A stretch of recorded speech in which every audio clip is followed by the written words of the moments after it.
My name is Sarah. I'm 32 years old, and I'm about to tell you a story that changed my life forever. It's a story of love, loneliness, and betrayal, not the kind you'd expect, but something far more complicated. I'm sharing this with you because sometimes we cross lines we don't even realize exist until it's too late. And in doing so, we uncover truths about ourselves and the people we love. This is my story, a story of what happened while my husband was away. Sarah begins her story, narrating her life. David and I have been married for 7 years. We met in college, fell in love quickly, and got married when we thought nothing could ever come between us. But life has a funny way of testing even the strongest bonds. David's career took off after our wedding. He became a corporate executive, traveling to cities I'd only ever dreamed of seeing, while I stayed back to manage our home. At first, I didn't mind. It gave me time to focus on myself. But as the years passed, his absences grew longer, and the silence in our house became deafening. Sarah describes her life in vivid detail: the empty dinners, the untouched side of the bed, and the growing ache in her heart. Then she introduces Max, their golden retriever. Max was David's idea. He thought a dog would keep me company while he was away. And Max, well, he was perfect. He was loyal, playful, and always there when I needed him. At first, I didn't think much of it. He was just a pet. But as the days turned into weeks, and weeks into months, Max became so much more. The narration shifts as Sarah describes her growing bond with Max. Max had this way of looking at me, like he understood every word I said. I'd come home after a long, lonely day, and he'd greet me like I was the most important person in the world. He didn't care if I was sad or angry or feeling lost. He was always there, wagging his tail, ready to listen. Sarah begins spending more time with Max. She talks to him as though he's human, sharing her fears and frustrations. The audience watches scenes of Sarah and Max playing fetch in the park, cuddling on the couch, and even eating meals together. The more time I spent with Max, the more I realized how much I'd been missing in my life.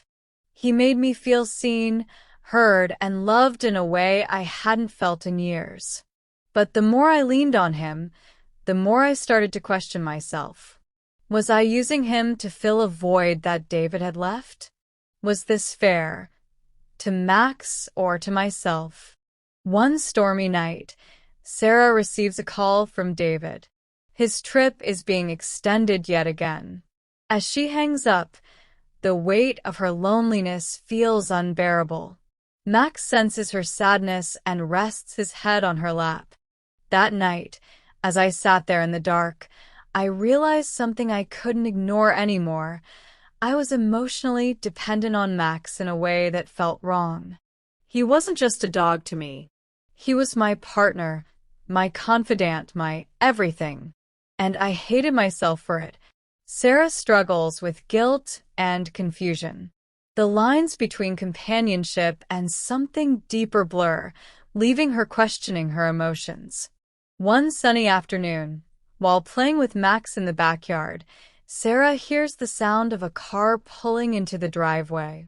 It's David, home earlier than expected. When I turned around and saw him standing there, I felt a wave of emotions: relief, guilt, fear. I didn't know what he'd seen or what he thought, but I could feel his eyes on me, studying every move I made.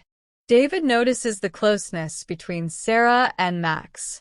At dinner that night, he finally speaks up.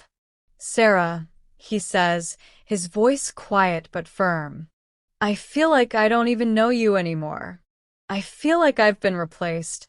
Sarah breaks down, admitting her feelings of loneliness and how Max had become her emotional anchor.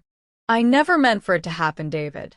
I felt so alone, and Max was the only one who was there for me. David listens, and for the first time in years, they have an honest conversation about their marriage. I've been so focused on my career that I didn't realize how much I was neglecting you, David admits. I never wanted you to feel this way. They agree to work on their relationship, to spend more time together and rebuild what they'd lost. They even decide to include Max in their efforts, taking him on trips and making him a true part of their family. The story ends with a heartwarming scene of Sarah, David, and Max sitting together on the couch, finally finding peace and connection. Loneliness can push us to unexpected places, but it can also teach us what truly matters. For me, it took losing myself in the love of a loyal companion to realize what I was missing in my marriage. Max wasn't just a dog. He was a reminder of the kind of love and loyalty I needed to nurture with David. And for that, I'll always be grateful.